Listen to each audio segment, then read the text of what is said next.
Et bonjour à tous, nous allons aujourd'hui parler du pavillon de chasse.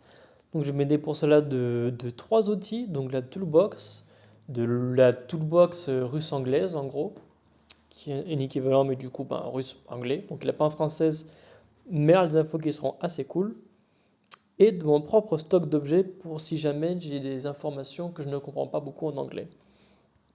Alors bien sûr, bon alors la pub dès le début c'est pas ce qu'il y a de plus glorieux, mais ce qu'on voulait.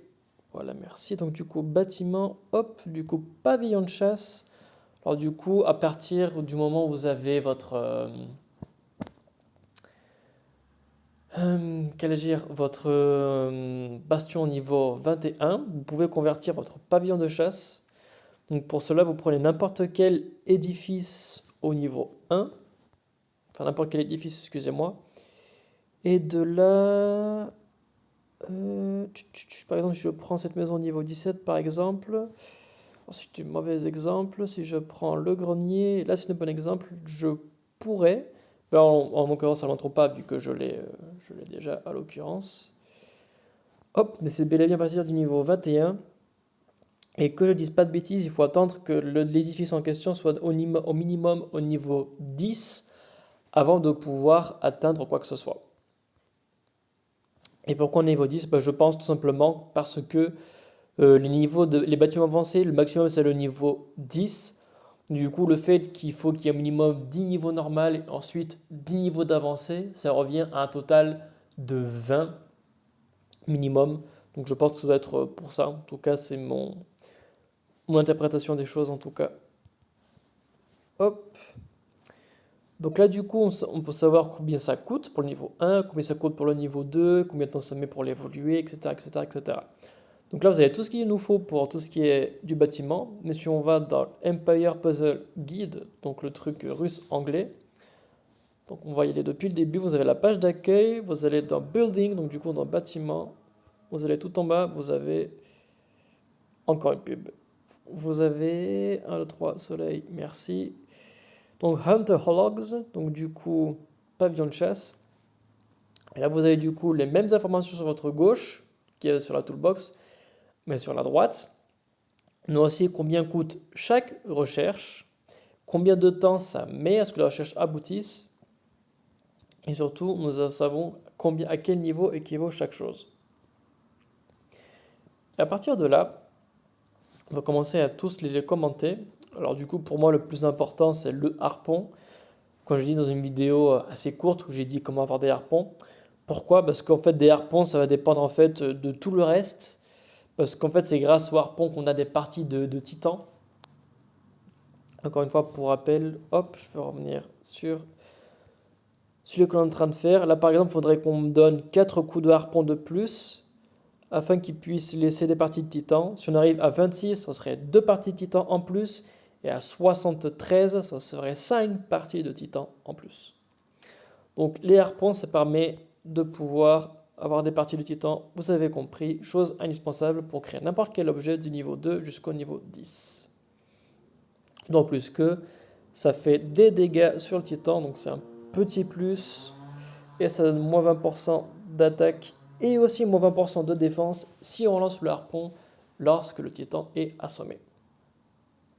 Je ne vais pas m'attarder sur les prix, alors quand les objets, je vais m'attarder sur l'efficacité des objets et de là si ça en vaut la peine ou pas, selon moi, de pouvoir le faire. Alors on va d'abord faire une description de tous les objets et ensuite on va les revenir un par un. Alors niveau 2, nous avons la bannière du titan, donc tous les héros gagnent plus 50% d'attaque et de défense pour 3 tours. Puis nous avons le bouclier de titanium qui fait que la cible et les alliés à proximité renvoient les effets de statut et 100% des dégâts reçus sur 4 tours.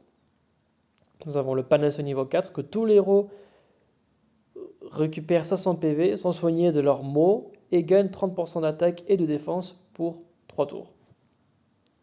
Ensuite, niveau 5, on a la potion d'invisibilité, donc la cible invincible pour 3 tours, donc c'est assez clair. Nous avons la bannière du Valkyrie, que la cible en question a moins 35% de défense et avec moins 5% de défense en plus sur chaque coup qu'il reçoit sur 5 tours.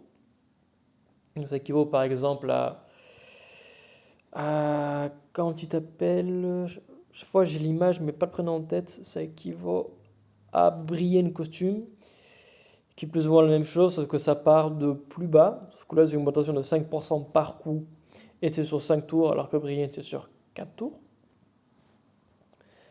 Nous avons le Hunter Caltrops, que là, par contre, je ne me souviens pas comment on l'appelle en français. Chausse-trappe de chasseur, donc du coup, voilà, c'est ça. La cible subit 150 points de dégâts, et ça retire les bonus de la cible.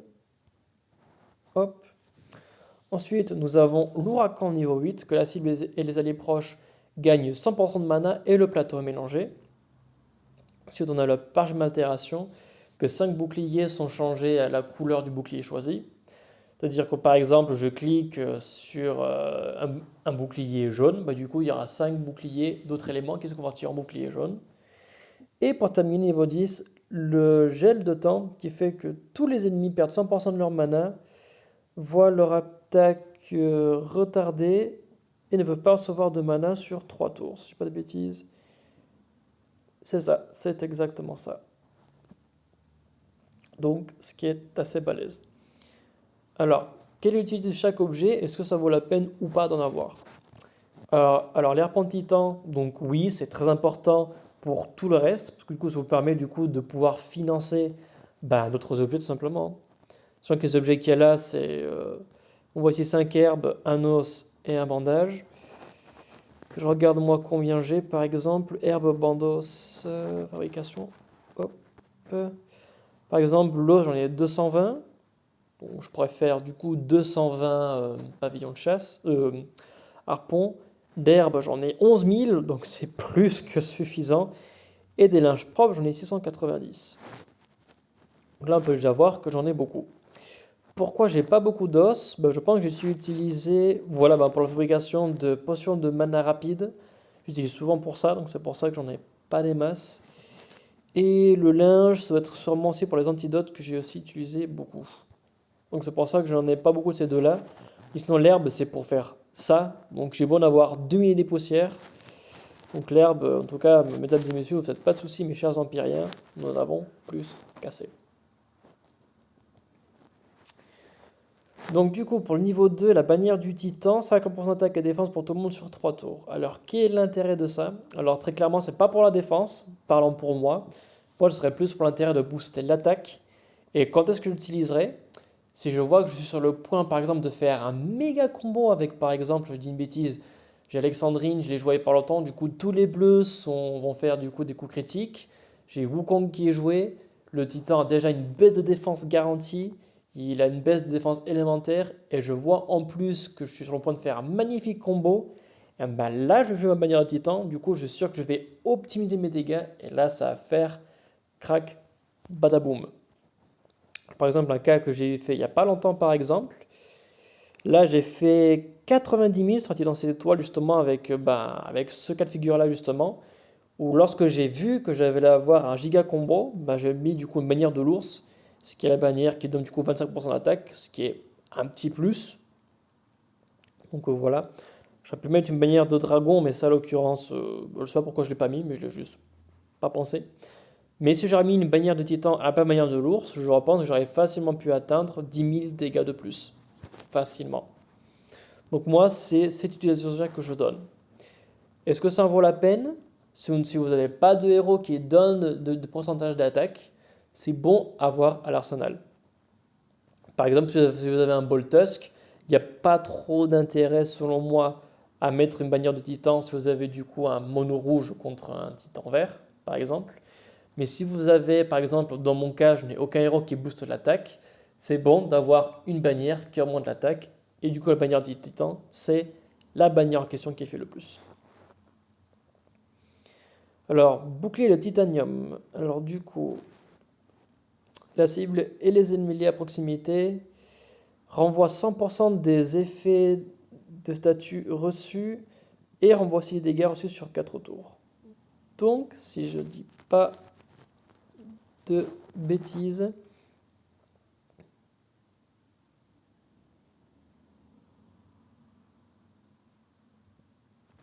sachant que les héros moins rares renvoient moins de dégâts. Donc du coup, Cet objet, en fait, c'est de ce que moi j'entends, c'est un mélange d'Elradier, que lui aussi, du coup, il renvoie du coup les cumuls négatifs, donc oui, il renvoie aussi du coup les effets appliqués. C'est ce que moi j'attends en tout cas. Une seconde, le lanceur renvoie à tous les ennemis 100% des dégâts infligés par les effets et cumuls négatifs pendant 3 tours. Alors que ça, nous avons. Hop, que je dise pas de bêtises. Le civil de proximité renvoie les effets appliqués des compétences spéciales. Alors, pas les effets négatifs, mais juste les effets appliqués. Du coup, ça renvoierait du coup tout ce qui est par exemple des buffs d'attaque et des buffs de défense. Et 100% des dégâts à l'attaquant pendant 4 tours. Les héros moins rares envoient moins de dégâts. Donc, 100% tour, ce serait exactement comme. Alors, je n'ai pas de héros qui font des renvois élémentaires sur moi. Et je n'ai aucun copain qui l'a aussi que je sache. Mais en gros, c'est comme un renvoi élémentaire, sauf que ça renvoie sur tout le monde. Du coup, sur 4 tours. Est-ce que ça en vaut la peine? Alors, pour moi, pas plus que ça. Moi, je ne suis pas particulièrement intéressé par ce genre d'objet. Pour le pavillon de chasse, c'est plus axé pour avoir des objets contre Titan, vu ce que ça donne. Ou alors aussi pour les événements de tour, aussi. Tout ce qui est difficile. Donc je ne suis pas plus spécialement branché que ça par cet objet, surtout qu'il a un certain prix. Et le bec de Titan, hop, hop, toi tu es... Bec de Titan, j'en ai pas. Bon, t'es de 1 étoile, donc en soi c'est pas la mort, mais tout de même c'est pas pour ça que je le mettrais. Je le mettrais plus pour d'autres objets qu'on va voir sûrement plus tard. Et ouais. En tout cas, ça m'intéresse pas plus que ça en tout cas. D'ailleurs, ce jour, je ne l'ai jamais utilisé et je compte pas l'utiliser forcément. Donc, ouais, pour moi, c'est sans plus, je suis pas bien branché.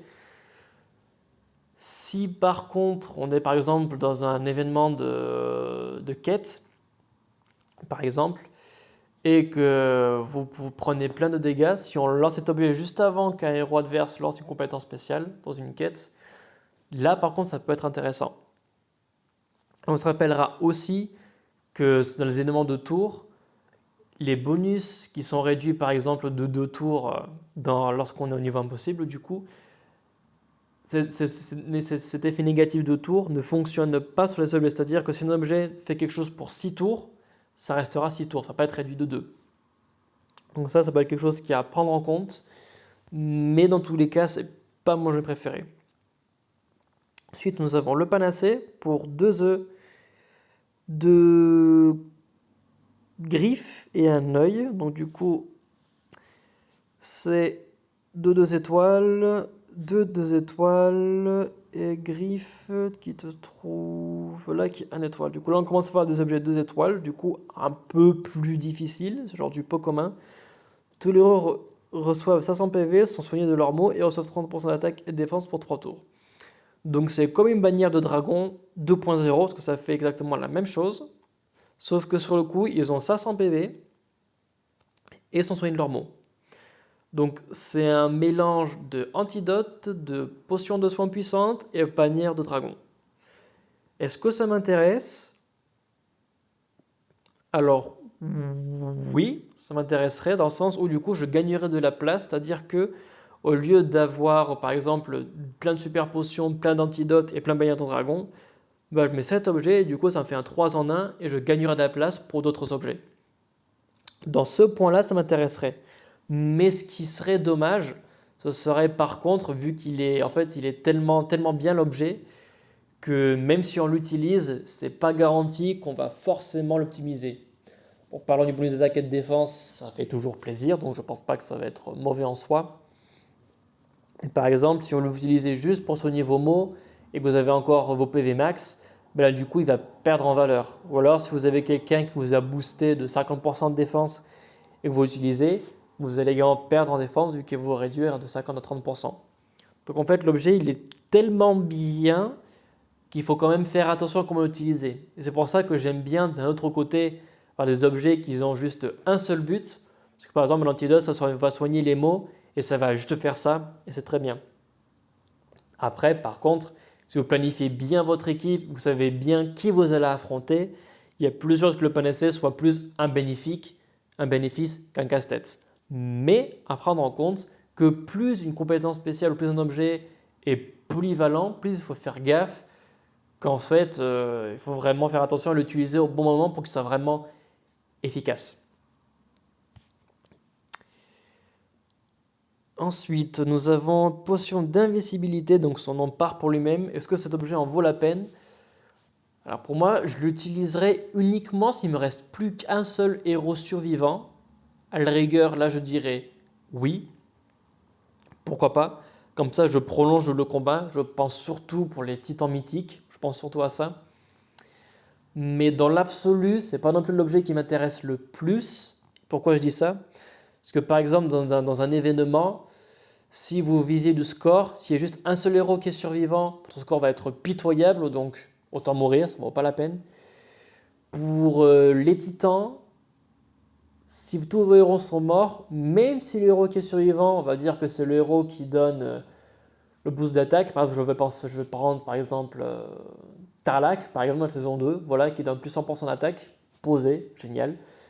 Voilà, donc du coup il reste vivant, il a un boost d'attaque, mais vu qu'il reste le seul vivant, c'est du coup le seul qui va avoir les 100% d'attaque en plus, parce qu'on ne peut pas augmenter les stats de vos alliés quand ils sont morts. Donc c'est pour ça que dans un événement de titan, tout ce qui est titan thermotique, c'est important que tout le monde soit vivant, parce que c'est tout le monde qui reçoit le bonus d'attaque, et donc c'est comme ça qu'on fait beaucoup plus de dégâts. Bien sûr, l'inverse est aussi possible. C'est-à-dire que par exemple, si vous avez un cumul permanent qui fait que vous avez par exemple moins 50% d'attaque, lorsque votre héros mourra, du coup, il aura plus ce négatif. Du coup, là, par exemple, ça va être mieux. Mais, tout de même, c'est pas forcément intelligent. Enfin, ça sonne puissant et génial, mais pour moi, c'est pas ce qu'il y a de plus. Enfin, si on le pense bien, c'est un objet qui est puissant, mais qui au final, pour être sûr qu'il soit bien utilisé, c'est-à-dire lorsqu'il n'y a plus qu'un seul héros, au final, ça ne vaut pas forcément la peine. Si vous êtes par contre dans un événement XY où le score, on s'en fiche royalement, je pense à la saison 1, 2, 3 ou 4, pas très bon, le temps d'arriver à cet objet, je pense que la saison 1, vous l'aurez largement fini. La saison 2, je pense aussi. La saison 3, peut-être que oui, peut-être que non. La saison 4, bon, peut-être que non. Mais pareil, le temps que cet objet devienne disponible, vous allez déjà avoir de très très bons héros. Donc au final, ça va pas être, on va dire, aussi nécessaire et vital que ça. Et si vous utilisez sur la place de quand il y a 5 héros vivants, par exemple, rien ne vous garantit que l'objet va être utilisé. Par exemple, j'utilise sur Alexandrine, par exemple, je dis une bêtise.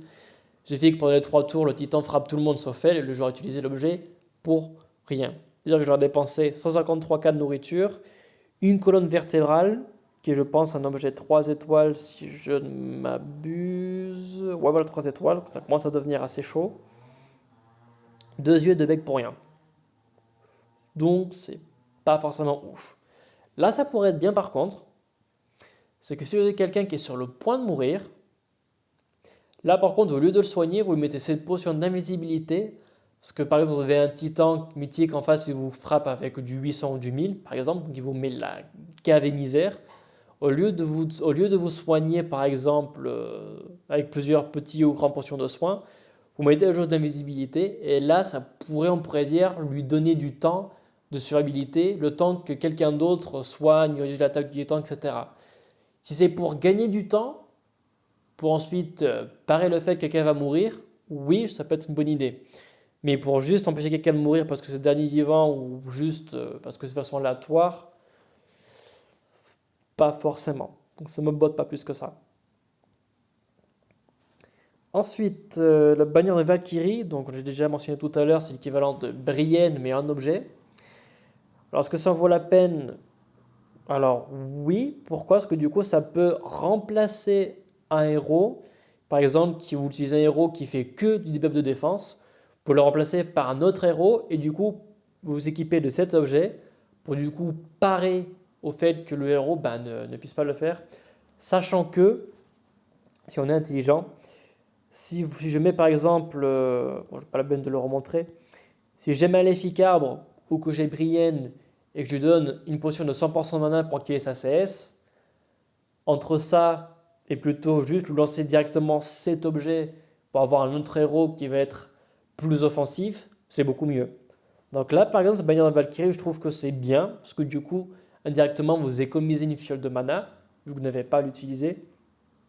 Et en plus, ça dure 5 tours, donc c'est pas ridicule.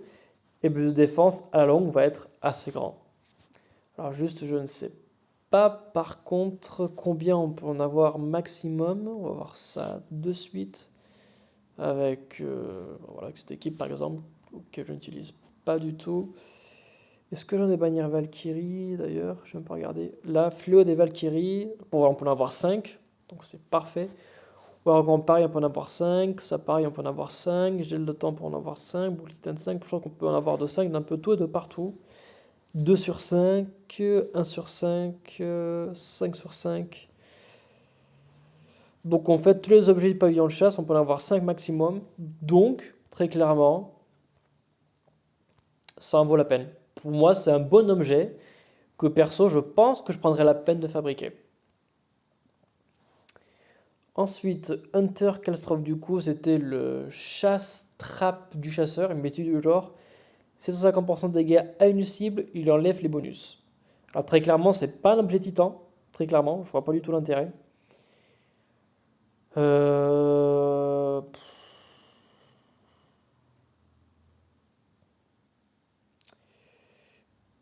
Post-objet, je le vois juste pas trop d'intérêt. En plus, il faut un crâne titan, donc c'est un objet qui est 4 étoiles. Donc ça commence à devenir assez rare. Donc perso, non, j'aurais pas dû fermer le jeu. Ça m'intéresse pas plus que ça, pas du tout.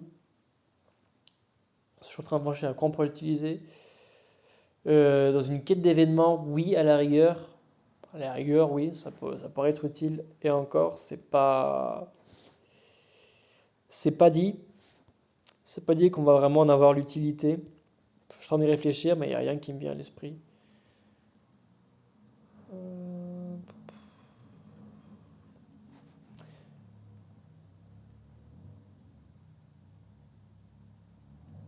Parce que là, le moins 20% d'attaque, par exemple, du harpon, c'est que sur les titans, ou alors c'est sur tout le monde? L'ennemi subit ça, les titans peuvent donner des parties de titans aussi sont utilisées. Non, c'est même quand c'est pas un titan, ça donnera un moins 20% d'attaque. Si l'ennemi est un titan étourdi, il reçoit avec moins 30% de défense pour 6 tours. Voilà, c'est bien ça. Donc, ou non, juste non, je vois pas. Enfin, vu le prix que c'est, je vois pas vraiment l'intérêt. Si j'étais sur 3 cibles à la rigueur, oui, là j'aurais dit sur l'événement, oui, alors de suite. Mais vu les ressources que ça demande pour au final faire le même taux de dégâts que quelque chose qui est beaucoup plus abordable et qui dure à peine 20 minutes, alors que toi tu dures 1 heure en plus à faire. Ah, j'ai pas vu ton fabrication, c'est 20 minutes, 20 minutes, 20 minutes, 40, 40, 40, 1 heure, 1 heure, 1 heure, 1 heure. Bon, ça ne durera jamais plus d'1 heure, que c'est pas excessivement long non plus. Mais voilà, m'intéresse pas plus que ça, donc du coup, bah au revoir. Alors, l'ouragan, la cible des ennemis proches reçoivent 100% de mana et le plateau mélangé. Ça, par contre, c'est un très très bon objet, autant pour les titans, mais aussi pour les éléments de tour, je pense.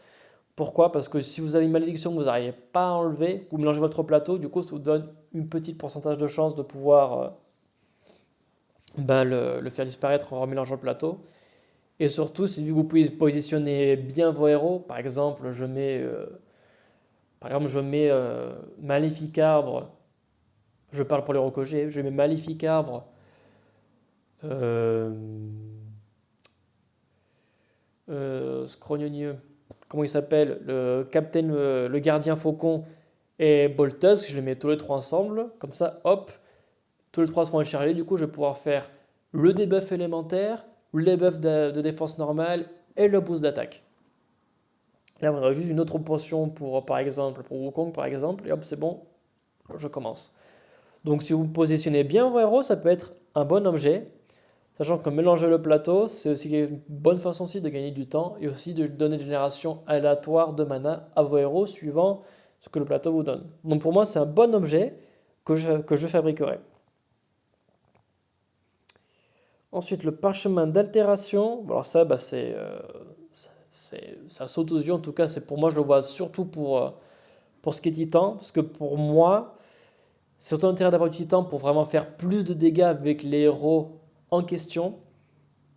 Mais je ne le mettrai pas ailleurs, parce que pour moi, je mettrais plus un objet comme une tornade, par exemple, qui donne 40% de mana à tout le monde et permet de mélanger le plateau. Parce que moi, je serais plus partant pour avoir un plateau mélangé et donc des gens de faire des combos de part, de renouveler le plateau naturellement, plutôt que d'utiliser un objet qui demande pas mal de parties titan qui sont assez rares et coûte quand même assez cher. On n'est pas loin de 200K de nourriture. Donc pour moi, ça c'est un bon objet, mais que je garderai seulement pour Titan, Titan mythique et l'événement de tour. Et ensuite, nous avons le gel de temps, qui est tous les ennemis perdent 100% de mana, voient leur attaque retardée. De combien? On ne sait pas. C'est pas spécifié d'ailleurs. Si d'ailleurs vous le savez, faites-le moi savoir. Et ne peuvent pas obtenir de mana pendant 3 tours. Alors ça, c'est pour moi, c'est un très bon objet pour les événements. C'est un très bon objet aussi pour les tours aussi.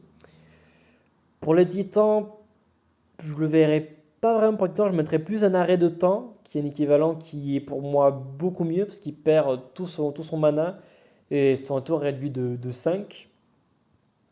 Donc pour moi, ce serait un équivalent beaucoup plus intéressant. Et oui, oui, voilà ce qu'il est dit. Et oui, en tout cas sur Titan, je serais pas très fan. Sur les éléments de tour, oui. Je l'utiliserai par contre beaucoup plus sur les éléments de tour et sur les éléments normaux aussi. Donc pour moi, du coup, pour faire un peu le résumé, quels sont les objets que moi je fabriquerais personnellement? Alors, l'harpon, oui. Perle de titan, oui. Bouclier titanium, non. Alors le percé, alors je vais pas dire non parce que c'est un bon objet, mais c'est pas dans mes priorités. Ça fait un an que je joue, je n'ai jamais eu et je me porte très bien. Donc c'est pas dans mes priorités. Potion d'invisibilité, non. Le bannière de Valkyrie, oui. Le truc machin de chasseur, Caltrops machin, non. L'ouragan, oui. Le parchemin d'altération, pareil, oui, mais c'est pas dans ma priorité. Et le gel de temps, pareil, oui, mais c'est pas dans ma priorité. Donc on va dire, je vais refaire du coup en classement, genre oui absolu, oui et non. Je vais dû faire comme ça. Le harpon, oui absolu. Bannière de titan, oui. Bouclier titanium, non. Panacée, oui. Potion d'invisibilité, non. Mère de Valkyrie, oui, oui. Truc du chasseur, non, non. Huracan, oui. Chemin d'altération, oui. Et gel de temps, oui. Donc voilà un peu pour mon classement, un peu mon idée, un peu du pavillon de chasse. Alors je parle par aspect théorique, vu qu'on fait tous ces objets, à part les harpons, la bannière de titan, je crois que j'ai utilisé les ouragans, les parchemins d'altération quelques fois aussi. C'est purement théorique, donc si vous avez de la pratique sur tous ces objets, dites-moi qu'est-ce que vous en pensez en commentaire, n'hésitez pas, je serais content de côté des personnes qui parlent par expérience et pas juste par théorie, par déduction. Mais en tout cas, moi c'est comme ça que je vois les choses. Si on pouvait avoir ces objets dès le début du jeu, bah alors là, ils seraient tous géniaux. Mais alors, tous depuis le début, alors je dis oui. Mais le temps d'avoir ces objets, bah, théoriquement, le temps de les avoir, surtout sur les free-to-play, on a tout de même de la chance d'avoir au moins une équipe full 5 étoiles, je pense. Je pense qu'on a un free-to-play, c'est tout de même largement faisable. Du moins, parlant pour moi, c'est ce qui m'est arrivé. Donc voilà. Et ben voilà, bah c'est tout ce qui est concernant le pavillon de chasse. J'espère que cette vidéo vous a plu. N'hésitez pas à laisser des commentaires encore une fois. Bonne chasse à vous et à très vite.